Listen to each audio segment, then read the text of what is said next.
Nós falamos aí do trabalho do Dorival Júnior, mas o Cuca também super trabalha à frente do Cruzeiro. Eu me lembro que quando ele veio para o Cruzeiro, ele esteve aqui ao vivo no Minas Esporte, e a gente falava muito desses rótulos que a gente vai colocando no futebol, né? Tal treinador é para poder tirar time de rebaixamento, né? Tal treinador não chega a ser campeão. Eles foram sendo batidos ao longo desse ano aí, em várias circunstâncias, né? Com o Celso Roth no Internacional, enfim. E esse trabalho do Cuca num time de ponta, buscando o título, prejudicado ou não nessa reta final, mas é um trabalho, sem dúvida nenhuma, também que merece todos os elogios.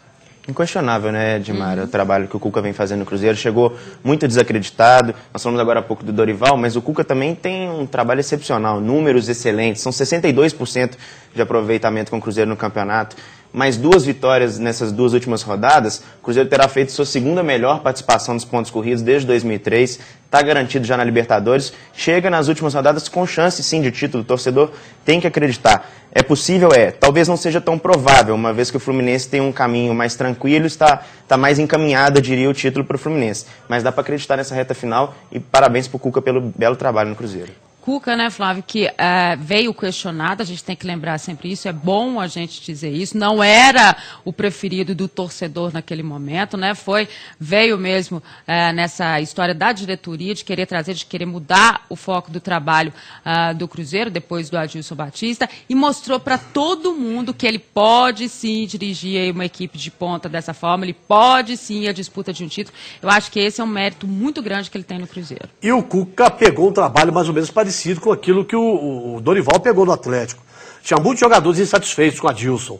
Depois que o Adilson saiu, que a gente foi vendo os jogadores falando. É porque é só depois que o técnico vai embora. Né? Aí o Cuca chegou, o Cuca a gente sabe que é aquele também tem a filosofia do Dorival, né? De agregar o grupo, né? Não dar privilégio para ninguém, né? E deu chance para todo mundo. Tem jogadores que estavam marginalizados também foram reaproveitados pelo Cuca.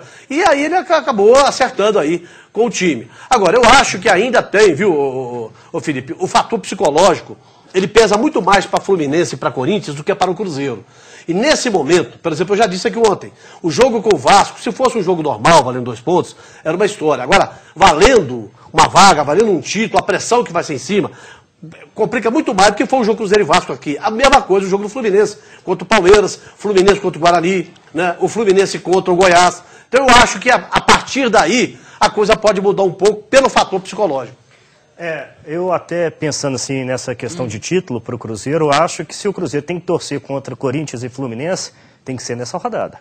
Porque na última rodada vai ser muito difícil os dois tropeçarem, que eles vão enfrentar 2 equipes já praticamente rebaixadas, se não já rebaixadas, que é o caso do Goiás, e o Guarani pode chegar na última rodada também já rebaixado. Então, se há uma chance de tropeço para esses 2 times, talvez seja agora contra Vasco e Palmeiras. E como disse o Felipe, o ideal mesmo seria Corinthians e Palmeiras, Fluminense e Vasco, né?